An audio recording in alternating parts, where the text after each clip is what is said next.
Comment va s'organiser la vie des Vélysiens à partir de la semaine prochaine? En fait, on revient un an en arrière. Globalement, on confine sans confiner, on ferme les écoles sans les fermer. Et à partir du moment où on ferme les écoles et les crèches en plus, ce qui veut dire que seuls les étudiants et les retraités vont pouvoir travailler normalement, donc ça va être une belle pagaille. Le but, ça va être d'accompagner les parents. On attend aussi ce que va dire le Premier ministre, parce qu'en général, il y a toujours une marge.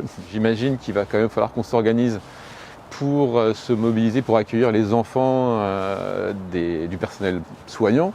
Encore les grands oubliés, mais à mon avis, ils vont vite se rappeler qu'il y a des soignants qui ont des enfants et qui, s'ils ne travaillent pas, ça ne va pas aider le soin du Covid. Et pour tous les parents qui ont des enfants qui vont travailler à la maison, on va voir avec l'espace jeunesse en fait, qui a déjà accompagné les enfants en soutien scolaire. Et c'est vrai que c'est dommage, je pense que l'école, on aurait pu la garder ouverte si les tests salivaires dont on nous parle tous les jours, j'en ai pas vu et je connais pas un maire qui en a vu un seul, a été donné aux parents pour tester les enfants avant de venir à l'école. Et au sujet de la campagne de vaccination? Moi, vacciné matin, midi et soir, comme le dit le président, même le week-end, on est tous prêts, tous les maires sont prêts, et l'ARS et les préfets sont aussi prêts. Entre les annonces du président et ce qui arrive dans nos villes, il y a un coefficient 10, mais quand on nous avait promis 2000 doses, on en a 400 cette semaine, on va en avoir 400 la semaine prochaine, 500 la semaine suivante.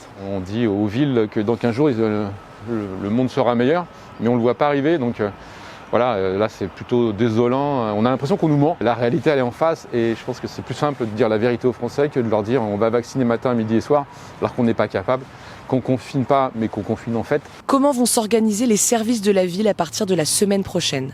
Alors la mairie, le service public doit continuer, on va s'organiser. Alors du coup, le fait de plus avoir de crèches et d'écoles, ça va me libérer du personnel, donc du coup, qui va pouvoir intégrer le centre de vaccination. Tous ceux qui vont avoir des enfants à la maison vont devoir les garder.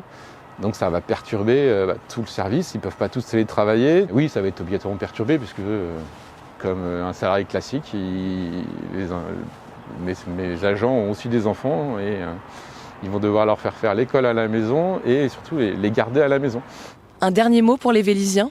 Écoutez, sachez que le Vélysien peut nous appeler dans toute situation critique et on fera tout pour l'accompagner, l'aider dans sa vie quotidienne.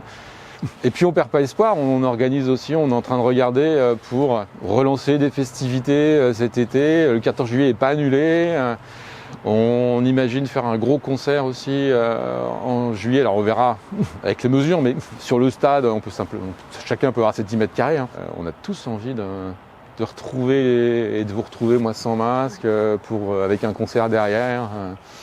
Je pense que donc on perd pas espoir, on continue et on espère que tout le monde pourra se retrouver avec bonheur au milieu des parcs et des grands espaces vélysiens pour faire la fête.